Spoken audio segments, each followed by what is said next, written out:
अस्सलाम वालेकुम एवरीवन। उम्मीद करती हूँ कि आप सब बिल्कुल ठीक ठाक होंगे। मेरा नाम है फातिमा और आज मैं आप लोगों को बनाना सिखाऊंगी बहुत ही मज़ेदार और बहुत ही आसान बीफ कोफ्ता की रेसिपी। आप किस तरीके से घर में कोफ्ते बना सकते हैं और उनको लंबे अरसे के लिए स्टोर कर सकते हैं, फ्रीज कर सकते हैं, ये आज मैं आपको बनाना सिखाऊंगी। तो इसके लिए मेरे पास 1 किलो के करीब कीमा है। मैंने बीफ का कीमा लिया है। यहाँ पे मेरे पास 3 अदद प्याज है, 5 से 6 हरी मिर्चें हैं जिनको मैंने चॉप कर लिया है बिल्कुल बारीक बारीक। आप चॉपर की मदद से इसको निकाल सकते हैं, बिल्कुल आपने इसको चॉप कर लेना है। उसके बाद आपने लेना है जी अनारदाना। अनारदाने को आपने साफ़ कर लेना है। ये तकरीबन 1 चम्मच भर के है। अदरक मैंने लिया है, ये भी तकरीबन 1 चम्मच भर के है। 1 टुकड़ा मैंने लिया था और उसको मैंने चॉप कर लिया। तो ये सारी चीज़ें आप देख सकते हैं, ये मैंने एक प्लेट में निकाल के रखी हुई है। तो अब आपने क्या करना है, आपने जो कीमा लिया था 1 किलो के करीब मैंने कीमा लिया था और ये बारीक छन्नी से मैंने कीमा निकाला हुआ है। मोटा कीमा आपने नहीं लेना, बारीक लेना है। उससे ये होता है कि आपके कोफ्ते जो हैं वो बहुत अच्छे बनते हैं और टूटते बिल्कुल भी नहीं हैं। तो यहाँ पे मैं प्याज, हरी मिर्चें, अनारदाना और साथ ही अदरक का जो मैंने पेस्ट बनाया था कूट के, वो इसमें शामिल कर दूंगी। आप चाहें तो सिलवट्टे पे पीस सकते हैं, आप चाहें तो इसको चॉपर में डाल के चॉप कर सकते हैं। रेसिपी को मुकम्मल फॉलो कीजिएगा, एंड तक देखिएगा, आपके कोफ्ते इंशाल्लाह ताला बहुत अच्छे बनेंगे। और जिन लोगों की शिकायत होती है कि उनके कोफ्ते सख्त हो गए हैं, तो इस रेसिपी को फॉलो करके आपके कोफ्ते बहुत ज़्यादा जूसी बनेंगे, बहुत ज़्यादा नरम बनेंगे, इसके अलावा कभी भी टूटेंगे नहीं। तो इस रेसिपी को आपने मुकम्मल फॉलो करना है। यहाँ पे सारी चीज़ें डालने के बाद अब मैं इसके ऊपर शामिल कर रही हूँ 2 से 3 चम्मच भर के बेसन के, ठीक है, जिससे आप पकोड़े बनाते हैं वही बेसन मैंने लिया है 2 से 3 चम्मच। इसके बाद मैं इसमें शामिल करूंगी 2 चम्मच के करीब नमक और 2 चम्मच मैं इसमें शामिल करूंगी लाल मिर्च का पाउडर। नमक और मिर्च आप अपने टेस्ट के हिसाब से डाल सकते हो, लेकिन ये परफेक्ट रेशो है, नॉर्मल मिर्चें होंगी इससे, तो इतना आप डालेंगे तो आपको यकीनन पसंद आएगा। अगर आप ज़्यादा मिर्चें खाते हैं तो ज़्यादा डाल सकते हैं। गरम मसाला पाउडर मैंने शामिल किया है इसके अंदर 1 टीस्पून। धनिया पाउडर मैं इसमें शामिल कर रही हूँ 1 टेबलस्पून, जितना भर के डाल दें इसके अंदर। इसके बाद आपने इसमें शामिल कर देना है साबित धनिया यानी कि कोरिएंडर सीड्स। उसको साफ़ करके हाथों में मसल के वो इसमें शामिल कर दें 1 टेबलस्पून। 1 अदद अंडा इसमें जाएगा, अंडा हेल्प करेगा बाइंडिंग में। तो ये आप देख सकते हैं सारी चीज़ें मैंने डाल दी हैं कीमे के अंदर। और अब आपने क्या करना है, आपने हाथों की मदद से इसको मिक्स कर लेना है। अच्छे तरीके से इसको मिक्स कीजिएगा ताकि सारी स्पाइसेस जो है वो कीमे के साथ यकजान हो जाए और कीमे के अंदर सारी स्पाइसेस का जायका जो है वो रच जाए।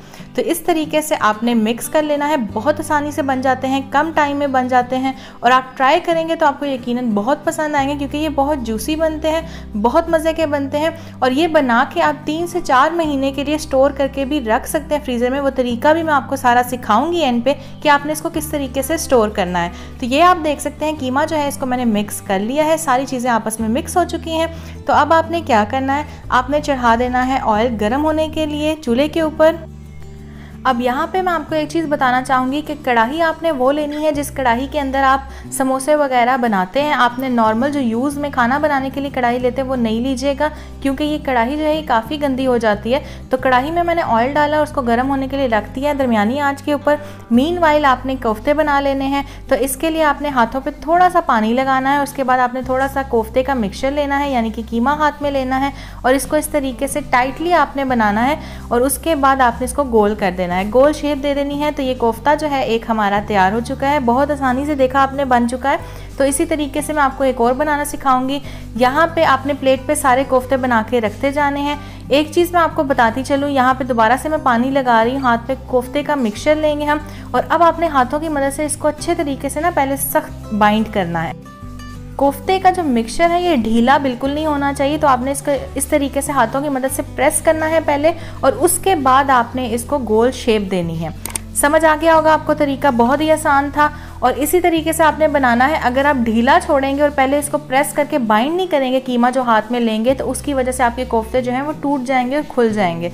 तो इसी तरीके से आपने भी बना लेने हैं।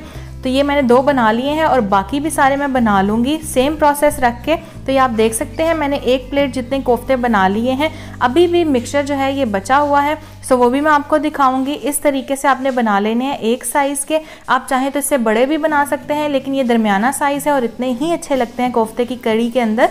तो ये आप देख सकते हैं ये कोफ्ते रेडी हैं। अब आपको मैं दिखा दूं कि थोड़ा सा कीमा जो है ये बच चुका है, तो इसके भी हम बनाएंगे और दूसरी दफ़ा हम इसको फ्राई करेंगे।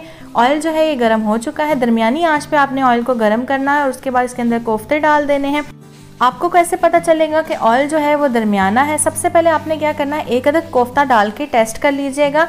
अगर तो इस तरीके के बबल्स बन रहे हैं, स्मॉल बबल्स, तो फिर आपका जो ऑयल है वो बिल्कुल रेडी है कोफ्ते को फ्राई करने के लिए।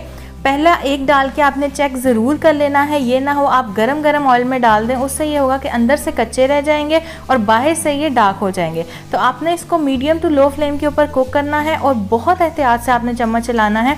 आपने बेदहानी में चम्मच नहीं चला देना और बहुत तेज़ से इसके अंदर चम्मच नहीं चलाना है, अदरवाइज़ आपके कोफ्ते जो हैं ये खुल जाएंगे और टूट जाएंगे।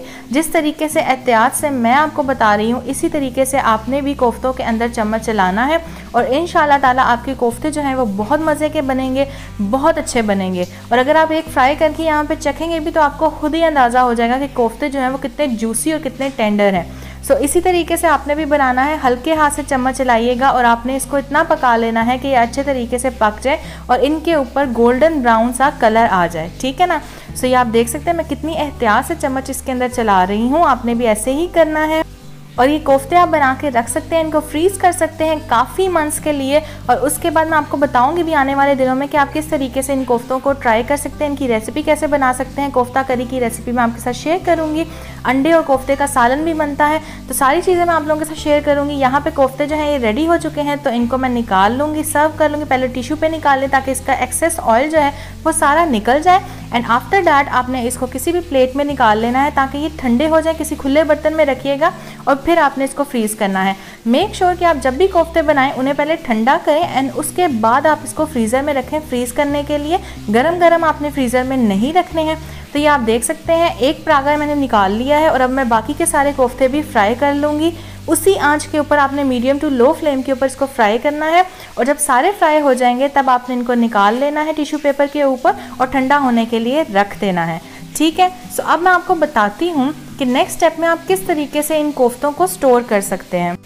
माशाल्लाह कोफ्ते हमारे ज़बरदस्त से तैयार हुए हैं। अब यहाँ पे मेरे पास जिपलॉक बैग है, इसके अंदर मैं कोफ्ते डाल के स्टोर करूँगी। अगर आपके पास घर में आम शॉपर है उसके अंदर भी आपने इसी तरीके से कोफ्ते डालने हैं और ठंडा होने के बाद डालना है। मेक श्योर कि आपके कोफ्ते गर्म ना हो, ठंडा होने के बाद डालिएगा और उसके बाद आपने शॉपर को गिरा लगा के जी फ्रीज़र में रख देना है। अगर आपके पास ये बैग्स हैं तो ये भी बहुत अच्छे हैं, फ्रीज़र में रख दें, जब भी यूज़ करना हो निकालें और बना लें। मैं आपको रेसिपी ज़रूर बताऊंगी कि आपने किस तरीके से बनाने हैं ये कोफ्ते।